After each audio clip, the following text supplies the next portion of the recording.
وتابعت بأن رسالة المدرب الإسباني واضحة بأنه من الآن فصاعدا لن يصبح مبابي لاعبا غير قابل للمساس، وهو عكس فكرته أثناء توليه المسؤولية في بداية الموسم.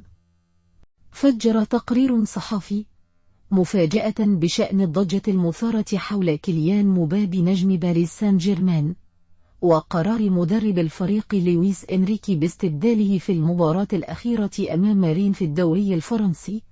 وكشفت صحيفة لو باريزيان أن إنريكي كان على علم برحيل مبابي قبل أن يبلغ اللاعب رئيس النادي ناصر الخليفي بقراره ورغبته. وأضاف من الخيارات البديلة لألونسو الإيطالي روبرتو دي زيربي مدرب برايتون الذي يلقى استحسان مدير بايرن الرياضي أيضا.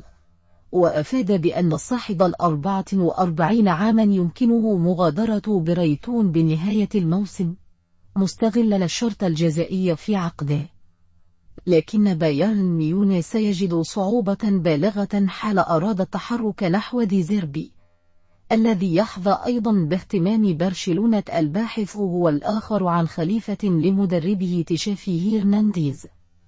وكانت تقارير صحفية أفادت في الأيام الماضية بأن الإسباني تشابي ألونسو مدرب باير ليفركوزن هو المرشح الأول لخلافة توخيل في ملعب أليانز أرينا من جنوب.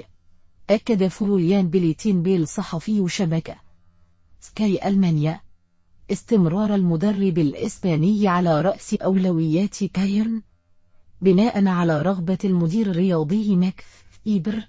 ومع ذلك أشار الصحفي الألماني إلى وضع نادي البافاري لخطط بديلة حال فشله في التعاقد مع ألونسو.